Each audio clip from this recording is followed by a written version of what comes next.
자, 우리 하나님 말씀은 누가복음 13장 1절부터 우리 9절까지 같이 우리 합독하겠습니다. 누가복음 13장 1절부터 9절입니다. 같이 읽겠습니다. 시작.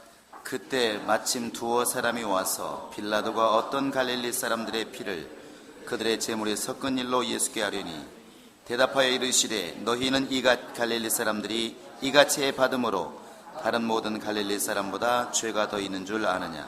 너희에게 이르노니 아니라. 너희도 만일 회개하지 아니하면 다 이와 같이 망하리라. 또 실로암에서 망대가 무너져 치어 죽은 18사람이 예루살렘에 거한 다른 모든 사람보다 죄가 더 있는 줄 아느냐.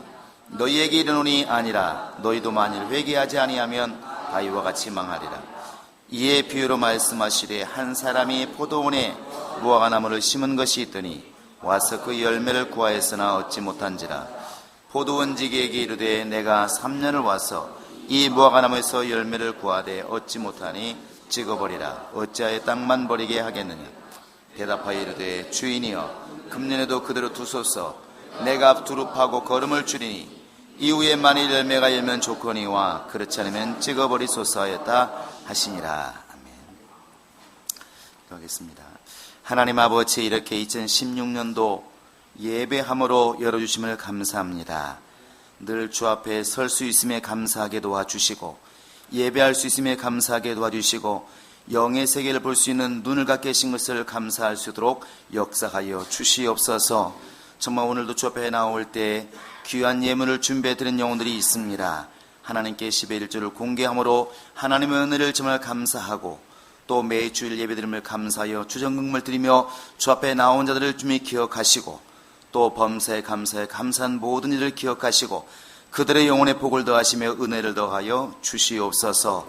이렇게 정말 하나님께 물질을 드림으로 우리의 주인이 하나님이신 것으로 고백하는 많은 이들에게 더 많은 것으로 충만한 것으로 신령한 것으로 채워주시고 2016년도에도 참으로 하나님과 함께하는 또 하나님에 의하여 모든 일이 이루어지는 거룩한 복이 임하게 도와주시옵소서. 오늘 우리 모두가 다 주 앞에 싸우니 주의 말씀을 들을 때 깨달음 있게 도와주시고 속에서 역사하시는 성령을 따라 하나님의 은혜 앞에 담대히 나갈 수 있도록 도우시고 인도하여 주시옵소서. 감사하고 예수님의 이름으로 기도합니다. 성경에 예수님은 이렇게 하나님에 대해서 이렇게 소개하실 때에 요한복음 15장 1절에서 이렇게 말씀하고 있습니다. 내 아버지는 농부라. 내 아버지는 농부라. 이렇게 우리에게 소개해 주고 있습니다. 그리고 계속해서 하신 말씀이 그 아버지가 결국 요구하시는 것은 열매이고 열매를 많이 맺으면 결국 그 아버지께는 기쁨이 되고 영광이 되고 열매를 맺지 못하면 그 사람을 주님께서는 제해버리시고 이렇게 우리에게 일러주고 있습니다.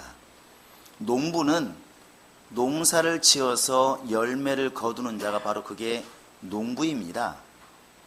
하나님이 이렇게 벼농사를 짓고 포도농사를 짓고 이러지는 않습니다. 우리는 다 알고 있습니다. 하나님이 원하시는 열매는 결국 영혼이라는 사실을 다 알고 있습니다. 하나님이 예수를 이 땅에 보내실 때에도 우리 영혼을 구원코자 하심이고 지금도 하나님이 일하시는데 왜 일을 하시느냐? 결국 영혼을 구원하시기 위해서 이렇게 일하시는 것이 하나님의 일입니다. 예수님이 이 땅에 오셔서 우리에게 많은 것을 일러주었지만 많은 부분에 하나님이 이렇게 허락하신 게 뭐냐면 하나님은 지금도 열매를 구하고 있다는 사실입니다. 오늘 여러분 본문도 잘 보시면 알겠지만 6절부터 9절까지 나와 있는 여기에서도 6절, 7절, 9절에 계속 나와 있는 단어가 뭐냐면 열매라는 단어입니다. 무화과나무를 심어놓고 열매를 구하였으나 분명히 무화과나무를 그저 심은 게 아니라 열매를 구하기 위해서 심은 것이죠. 7절에서도 결국 그 나무가 열매를 맺지 못하니까 열매를 구하는 주님이 이제 분을 내시는 겁니다. 그리고 9절에도 결국 이 과원치기가 주인에게 하는 말이 이거죠. 내가 더 열심히 갖고 와서 열매를 맺으면 괜찮지 않겠습니까? 그러나 만약에 내년에도 열매를 맺지 못하면 찍어서 버리십시오. 그땐 나도 말릴 수 없습니다. 결국 이 과원지기가 주인에게 지금 하소연하는 것도 최선을 다해서 한번 내가 열매를 맺게 해보겠다는 것이고, 주인이 요구하는 것도 열매가 있느냐는 것입니다. 열매가 있으면 살려주겠지만 열매가 없으면 결국 찍어버리겠다는 것입니다. 그 판단 기준이 뭐냐면 바로 결국 열매입니다. 근데 열매는 성경에서는 참 다양하게 나와 있습니다. 빛의 열매, 의의 열매, 또 성령의 열매, 다양하게 나와 있는데, 가장 기본이 되고 기초가 되는 것, 사람이 살아감에 있어서 가장 기초가 되는 것은 먹는 것인 것처럼, 바로 신앙생활의 모든 기초, 하나님께 나아가는 모든 은혜의 기초는 결국 돌이킴입니다. 회개입니다. 예수님이 땅에 오셨을 때 외치는 그 복음이 뭐냐면, 하나님의 나라가 가까이 왔으니 너희는 회개하고 바로 복음을 믿으라, 이렇게 말합니다. 회개하고, 항상 모든 은혜 앞에는 회개하라는 이 말이 항상 붙습니다. 그래서 우리가 이렇게 2016년도 이렇게 열매를 맺자 말하지만, 열매를 맺기 위한 가장 기초, 농부들이 이렇게 열매를 거두기 위해서는 반드시 이렇게 심어야 되는데, 그 심는 기초가 뭐냐면 결국 회개하여 돌이키는 것입니다. 하나님이 여러분과 지금 나에게서 가장 원하시는 가장 기본적인 열매가 뭐냐면 회개입니다. 회개. 그래서 예수님께서도 누가복음 5장의 32절에 보면 이렇게 말씀하십니다. 내가 이 땅에 온 목적이 뭐냐? 내가 이 땅에 온 목적은 죄인을 불러서 회개시키러 왔노라. 나는 죄인을 불러서 회개시키러 왔노라. 그러니까 주님의 목적은 회개하는 데 있습니다. 예수의 말씀을 기가 막히게 듣고 기가 막히게 알아듣고 기가 막히게 해석을 한다 할지라도 그 영혼이 하나님께 돌이킴이 없다면 결국 그게 무슨 상관이 있겠냐는 것이죠. 원래 주님이 원하시는 열매가 맺어지지 않는 것이죠. 또 베드로후서 3장 9절에 보면은 베드로가 그렇게 우리에게 일러주고 있습니다. 하나님이 원하시는 게 뭘까? 하나님이 진짜 원하시는 것은 모든 인류가 다 정말 회개하기에 이르기를 원하신다 그랬습니다. 지금 비록 교회를 핍박하고 예수 믿는 사람 핍박하고 정말 하나님과 원수된 생활을 하고 있는 사람이라 할지라도 하나님은 그들까지라도 회개하고 돌아오기를 원하시는 것이 하나님의 마음이라는 것입니다. 하나님이 원하시는 것은 바로 회개입니다.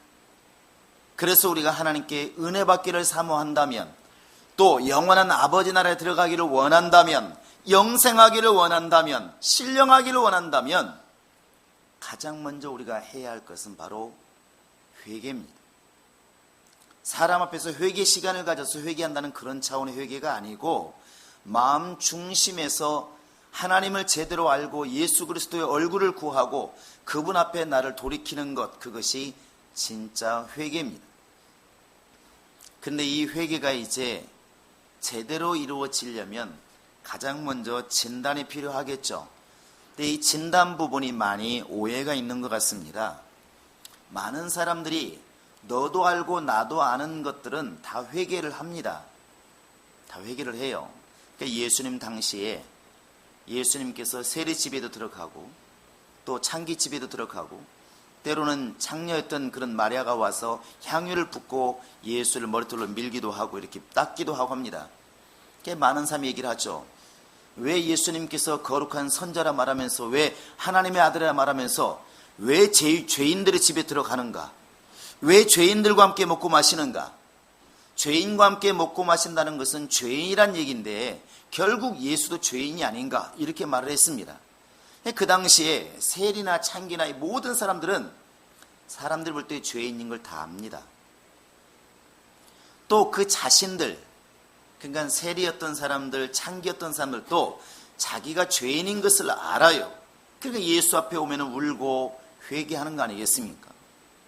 그런데 그들을 지켜보고 있고 손가락질하고 있고 말하고 있는 사람들, 야, 왜 예수께서 죄인의 집에 들어가는가 이렇게 말하는 사람들, 그 사람들이 자기를 생각할 때는 죄인이라고 생각하지를 않는다는 데 문제가 있는 것입니다. 오늘 결국 예수의 말씀은 그거 아니겠습니까? 이 당시에 빌라도가 갈릴리 사람들을 많이 죽여서 그 피가 이제 제물에 들어갔습니다. 아마 그 당시에 이 이스라엘도 지금 로마의 지배 아래에 있었기 때문에 틈만 나면 이렇게 이제 반란을 일으키려고 했던 것이죠. 신약과 구약 사이에 마카베오의 그 반란이 있었던 것처럼 우리나라도 일본에게 그 일제 36년 동안 얼마나 독립하려고 애를 씁니까? 그것처럼 유대인들도 어떻게든 할 수만 있으면 독립하려고 애를 쓰는 게 있다는 것이죠. 그러니까 유대를 다스리는 총독이 볼 때는 늘 노심초사하는 것입니다. 사람이 많이 모이면 모일수록 경계심이 있는 것이죠. 이 당시에 이제 6월절이나 이럴 때 조금 반란 기미가 보이면 사람 막 죽이는 겁니다. 엄포를 하는 것이죠. 갈릴리 사람들이 많이 죽임을 당하고 성전에 죽임을 당하니까 그 피가 정말 강을 이루고 결국은 제물에 섞이고 이런 일들이 벌어졌다는 것입니다. 또 하나는 예루살렘에 이제 망대가 있는데 망을 보는 곳이죠. 거기 여름 같으면 이제 그 밑에 있으면 그늘도 있고 시원하니 앉아 쉬는 모양이죠. 그 망대가 무너져서 18명이 죽었습니다. 지금 우리나라 같으면 그 건물을 누가 지었느냐, 부실공사했다, 관리 못했다고 아마 관리감독이 책임 묻겠지만 그 당시에 이스라엘 사람들의 신앙은 지금도 비슷할 겁니다. 그 사람들은 모든 사연의 뒤에는, 모든 사건의 뒤에는 하나님이 계시다고 믿기 때문에 천벌을 받았다고 이렇게 생각한다는 것이죠. 빌라도가 분명히 이 갈릴리 사람을 죽였지만 저 사람들, 죽임을 당한 사람들은 억울하다 생각하기 전에 이스라엘 사람 생각할 때 뭔가 죄가 있으니까 죽었겠지, 죽을만 하니까 죽었겠지, 이렇게 생각을 했다는 것입니다. 또 망대가 무너져서 18명이 이렇게 눌려 죽었는데 건물이 무너지는 것에도 그 건물이 무너질 때 거기에서 깔려 죽은 사람들도 뭔가 죽을만 했으니까, 마치 고라자손이 이렇게 모세에게 반항했을 때 땅이 열려서 결국 삼켜 죽은 것처럼 그들은 인과응보라고 생각했다는 것입니다. 그러니까 예수님 당시에도 이 사건이 큰 사건이었기 때문에 많은 사람들에게 회자가 되었다는 것이죠. 쉽게 말하면 뭐 우리가 세월호라든지 많은 일이 있으면 온 국민이 다 말을 하잖아요. 만나게 되면 다 말을 합니다. 그랬대, 가스 폭발 사고 나서 뭐 20명이 죽었대, 아이고 엄청나네, 이렇게 말들을 하잖아요. 그 당시 예루살렘에도 이런 이야기들이 많이 떠들었다는 것이죠. 어떻게 하나님의 제물에 사람 피를 섞을 수 있는가, 그 사람들은 얼마나 죄를 많이 지었길래 그렇게 죽을 수밖에 없는가, 비참하게, 이런 얘기가 막 오갈 때 예수님이 지금 그들을 향해서 말씀하시는 겁니다. 그 사람들이 너보다 죄가 많아서 죽는 줄 아느냐? 착각하지 말아라. 너는 지금 죄가 많고 적음을 따질지 몰라도 너도 회개치 않으면 너도 망한다. 지금 빌라도에게 칼로 이렇게 목 베어 죽은 그 사람들, 많은 사람 앞에서 피 흘려 죽은 그 사람들은 죄가 많아서 죽고 너는 죄가 없어서 지금 살아있어서 그들을 이야기를 한다고 생각하느냐? 웃기지 말라는 것입니다. 너도 회개치 않으면 그와 같이 망하리라. 집이 무너져 죽은 사람들 죄가 많으니까 죽었다고 생각하느냐? 너도 회개치 않으면 너도 망한다. 예수의 말씀은 다른 사람의 죄가 많다는 것을 보고 혀를 차고 얘기하고 손가락질하고 있는 너는 온전하냐 하는 것입니다. 우리는 이미 영적으로 많이 알고 있고 지식으로 많이 알고 있습니다. 아담 이후에 의인은 하나도 없다는 것을 우리는 이미 알고 있습니다. 예수 외에는 의인은 아무도 없습니다. 그래서 의인은 없나니 하나도 없다. 이미 시편에서도 13장과 54장에 보시면은 하나님께서 이 땅에서 의인을 찾으시나 아무도 없더라.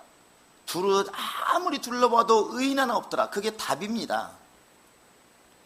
근데 우리 사람은 사람과 견주어서 너보다는 나은 나, 너보다는 괜찮은 나, 너보다는 열심히 하고 있는 나, 이것이 의가 되어서 남의 얘기를 많이 한다는 것이죠. 그건 우리 행복한 교회도 여기서 자유롭지 못합니다. 우리 교인들도 만나면 은연중에 말을 하잖아요. 왜 그랬대? 그랬대. 누가 그랬대. 물론 좋은 얘기만 좋지만 때로는 안 좋은 이야기도 금방 전화 필요 없습니다. 금방 통합니다. 그런데 주님이 그 자리에 계시면 이렇게 묻지 않겠습니까? 지금 그 사람도 분명히 죄가 있어서 문제가 있는데 그 사람이 지금 죄를 논하고 있는 너는 괜찮은가? 너는 지금 깨끗한가?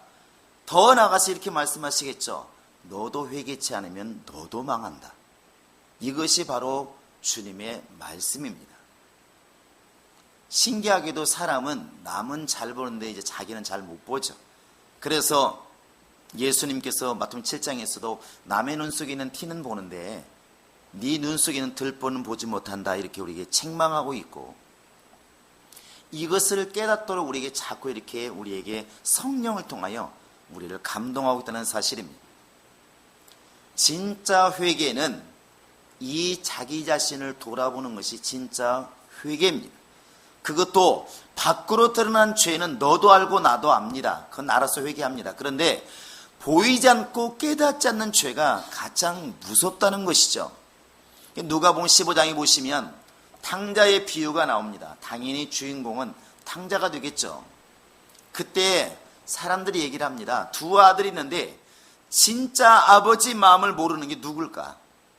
집 나갔다 돌아온 자식이 아버지 마음을 모를까? 아니면 집에 있어서 아버지 뜻대로 산다고 생각하고 있는 큰아들이 아버지의 마음을 모를까? 사실은 장남이라는 것입니다. 그래서 둘째 아들은 집을 나간 분명히 탕자가 맞지만 큰아들을 얘기할 때 집안에 있는 탕자다, 그렇게 말을 합니다. 아버지가 아들을 보고 기뻐할 때 아버지의 마음을 이해하지 못하고, 내가 아버지께 충성했지만 나와 친구들을 위해서는 염소 새끼 한 마리 잡아준 적이 없더니 이게 무슨 일입니까? 아버지 왜 이렇게 하십니까? 아버지를 막 비난하지 않습니까? 근데 자기는 그 내면에는 자기는 의인이라는 생각이 있다는 것이죠. 아버지에게 적어도 저놈보다는 내가 의인이고, 둘째보다는 내가 정말 아버지께 순종하는 사람이고, 둘째보다는 내가 그래도 아버지 뜻대로 사는 사람이 아닌가 하는 이 마음이 있다는 것입니다. 그런데 결국 우리가 객관적으로 보면 둘째 아들은 돈을 탕진하고 돌아와서 분명히 아버지 마음을 아프게 한 게 맞고, 장남은 장남대로 아버지 마음을 헤아리지 못하기 때문에 죽었다가 살아난 그 자식, 잃어버렸다 찾은 그 자식, 그걸 보고 기뻐하는 그 아버지 마음을 몰라주기 때문에 아버지 마음은 역시 아프다는 것이죠. 이것을 우리가 오늘날 교회에 이렇게 적용을 시켜보면 예수 안 믿는 사람들이 혹시 하나님을 알게 되면, 만나게 되면 죄인인 거 다 압니다. 그래 이런 말 하잖아요. 불신자들이 막 교회 다니는 사람을 욕하다가 그러다가 나중에 죽어서 지옥 가면 어떡할 거냐고 이렇게 말하면 그들은 당당히 말합니다. 뭐 지옥이 있다면 할 수 없지, 뭐 내가 뭐 예수 믿은 것도 아니고 나 예수 믿는 사람들 욕했으니까 나는 지옥 가서 싸다고, 이렇게 말하는 사람이 있어요. 자기 스스로 물론 몰라서 하는 말이지만 자기가 잘못하고 있는 건 알고 있다는 것이죠. 그런데 정작 교회 안에 있어서 교회에서 이렇게 영적 생활을 잘한다고 생각하는 사람들은 그 신앙생활의 열매 때문에 자기 스스로가 회개할 것이 없는 의의라는 생각이 지배적인 경우가 많다는 것입니다. 분명히 예수님께서는 새벽부터 미명까지 밤늦게까지 죽도록 주인을 위해서 일한 다음에도 우리 입에서 나와야 할 말은 나는 무익한 종이로소이다, 나는 정말 무익한 종이로소이다, 이렇게 말을 해야 올바른 믿음이라고 분명히 가르치고 있는데, 우리는 오전 동안 열심히 일을 했기 때문에, 해질 때까지 열심히 일을 했기 때문에 나는 그래도 주인에게 참 괜찮은 종이다는 생각을 갖게 된다는 것입니다. 이 생각은 누구나가 가질 수가 있는데 문제는 이렇게 가면은 회개가 안 나온다는 것이죠. 기껏 회개한다는 게 뭐냐면 내가 새벽기도 하지 못하고 성경 많이 읽지 못하고 전도 많이 하지 못한 것들을 회개합니다. 결국 행위에 대한 것들은 회개를 하지만 정작 주님 앞에서 주님의 명령에 순종하지 못하고 살고 있는 이런 부분들의 진정한 회개가 이루어지지를 않는 것입니다. 주님 우리에게 명령한 것이 꼭 전도만, 기도만, 말씀만 있는 게 아니지 않습니까? 항상 기뻐해라. 항상 쉬지 말고 기도해라. 범사에 감사해라. 이런 것들이 얼마나 우리에게 명령으로 다 있을까? 그러지 못하지 않습니까? 정작 이런 것에 대해서는 잘못이라는 생각이 별로 없다는 것이죠. 네가 말하려면 예수께서 하는 것처럼 그렇게 말을 하고, 네가 교회에서 봉사하려면 하나님이 공급하시는 것처럼 그렇게 그런 힘을 가지고 봉사해라. 분명히 그렇게 말씀했음에 불구하고 우리는 그런 부분에 대해서 자기를 비춰보지를 않는다는 것입니다. 오히려 옆에 있는 사람, 다른 사람과 견주어서 조금 나으면 굉장히 이제 마음속에서 자신감, 우쭐함 이런 것들이 앞서 있다는 것입니다. 성경 우리에게 분명히 경고하고 있습니다. 네가 섰는 줄로 생각하느냐? 네 신앙이 지금은 구원받을 만한 자신감 있는 그런 신앙이 되었다고 생각하느냐? 그러면 조심해라. 넘어질까 조심해라. 이것이 주님의 경고입니다. 주님의 경고예요. 진짜 좋은 믿음이 뭘까요? 열매가 있는 신앙 아니겠습니까? 마태복음 13장에서도 말씀을 듣는 자가 의인이 아니라고 그랬습니다. 말씀을 듣고 30배, 60배, 100배의 결실이 있을 때에 그 밭이 옥토라 이렇게 말하고 있는데, 과연 우리는 하나님의 은혜나 하나님의 생명이나 하나님의 영생을 받기 위해서 내 심령이 진정으로 주님을 향해서 돌이키고 있느냐는 것입니다. 많은 사람이 나를 칭찬할 때, 집사님은 정말 성경도 많이 하시고 전도도 열심히 하시고 정말 집사님은 신앙생활 너무 잘하는 것 같다고 이렇게 말할 때, 이제 알았어? 속에서 이런 답이 아니라 나는 정말 예수께 비하면 아무것도 아닙니다. 나는 주님께 받은 은혜에 비하면 이것은 아무것도 아닙니다.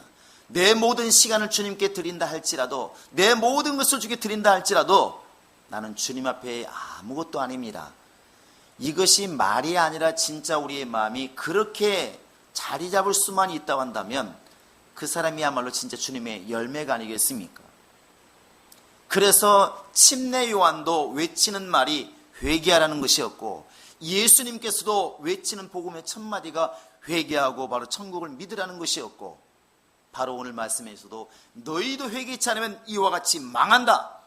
사람들이 볼 때 죄를 지은 사람에게 지금 하시는 말씀이 아닙니다. 자기가 생각할 때 주일도 잘 지키고 헌금도 잘하고 나도 영적 생활 잘하면서 다른 사람들을 보고 혀를 차고 있는 그 사람 향해서 외치는 것입니다. 너도 회개치 않으면 망한다. 인간 누구라 할지라도, 어떤 사람이라 할지라도 회개치 않으면 망하는 것이 주님의 경고입니다. 이 말씀에 여러분과 지금 나도 역시 똑같이 적용되는 거 아니겠습니까? 그래서 우리가 2016년도 열매를 부르짖지만 밖에만을 보지 마시기 바랍니다. 이제 전도 열매를 많이 맺어야 되겠다. 틀린 말은 아니지만 주님이 그보다 앞서 외치는 말은 회개하고 돌이키라는 것입니다. 내 생각이, 내 마음이 앞섰던 것을 돌이키고 하나님 마음을 앞세우고 주의 말씀을 앞세우고 주님을 먼저 내 속에 모시고 그분의 뜻을 따르는 것, 그렇게 되는 것이 진정한 회개가 아니겠습니까? 주님은 오늘 또 이것을 여러분과 지금 나에게 요구하고 있습니다. 돌이키라는 것입니다. 여러분 마음 중심에서 돌이키십시오. 내가 지금 이런 일을 하고 싶은데 주님 도와주십시오. 굉장한 기도 있지만 그보다 더 굉장한 것은, 주님 내가 오늘 일을 해야 되는데 어떤 일을 해야 되겠습니까? 하고 새벽에 주인에게 묻고 주인의 뜻을 따르는 사람이 굉장한 사람 아니겠습니까? 그게 종다운 종이라는 것이죠.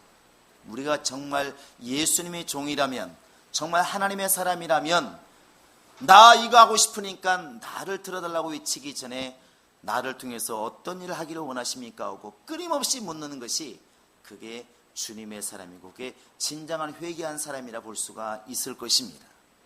우리는 2016년도 우리 속에서 끊임없이 나에게 외치고 말해야 될 게 뭐냐면 돌이킴이라는 것입니다. 회개라는 것입니다. 우리 생각을 끊임없이 돌이키는 것입니다. 나도 회개하지 않으면 망한다. 주님께서 지금 나에게 말씀하시는 것입니다. 신문에 방송에 사람들 입에서 어떤 사람이 그랬대, 저 사람이 죄를 지었대 하는 것들은 그 사람도 압니다. 말하는 사람도 알고 죄를 지은 사람도 알기 때문에 그런 회개는 빨리 됩니다. 그러나 정작 나도 모르고 너도 모르는 것, 하나님을 멀리 떠나 있으면서 정작 떠나 있는 것을 모르는 것, 말씀을 알고 있지만 말씀에서 떠나 있는 것을 모르는 것, 나 자신마저도 속을 수 있는 것, 이것을 돌이키는 것이 진짜 회개라는 것입니다. 그것은 예수를 바라보지 않으면 절대로 나오지 않습니다. 이 회개는 예수만 보아야만이 그게 나오는 회개이지 사람 보아서는 절대로 나오지 않습니다. 우리 성도들은 2016년도에도 정말 예수를 바라보는 그런 믿음이 우리 안에 있기를 바랍니다. 내 영혼이 예수를 바라보고 내 생활이 예수를 바라보고 내 삶이 정말 예수를 바라보는 그런 진정한 삶이 있을 때에 무엇을 회개해야 될지, 어디서 돌이켜야 될지 우리는 분명히 알게 될 것입니다. 그래서 하나님이 예수를 통해 주신 말씀, 내가 이 땅에 모든 죄인을 불러서 회개시키러 왔노라, 이 회개가 이루어질 때 주님께서 원하시는 열매라고 말하는 것입니다. 그 뜻이 이루어졌다는 것이죠.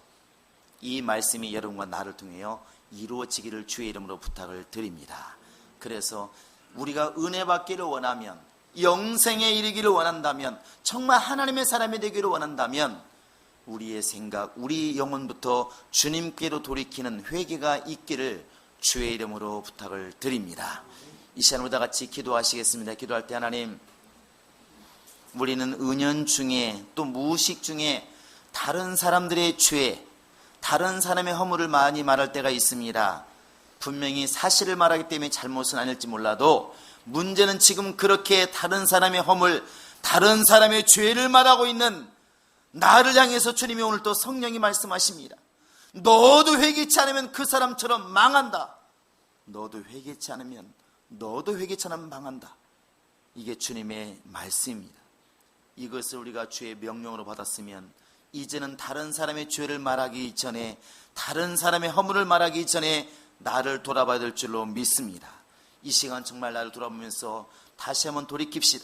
하나님, 내가 다른 사람의 허물을 많이 말하고 다른 사람의 죄를 보고 말은 많이 했지만 정작 내가 주님께서 정말 원하시는 사람인가?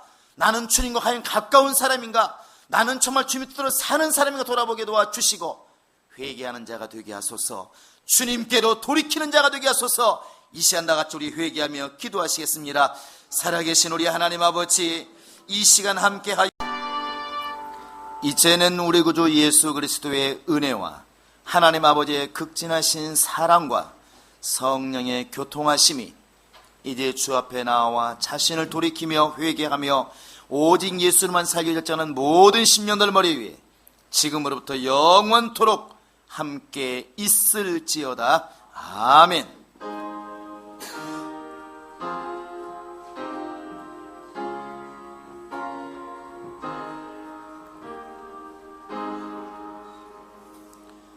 우리 하나님께 모든 영광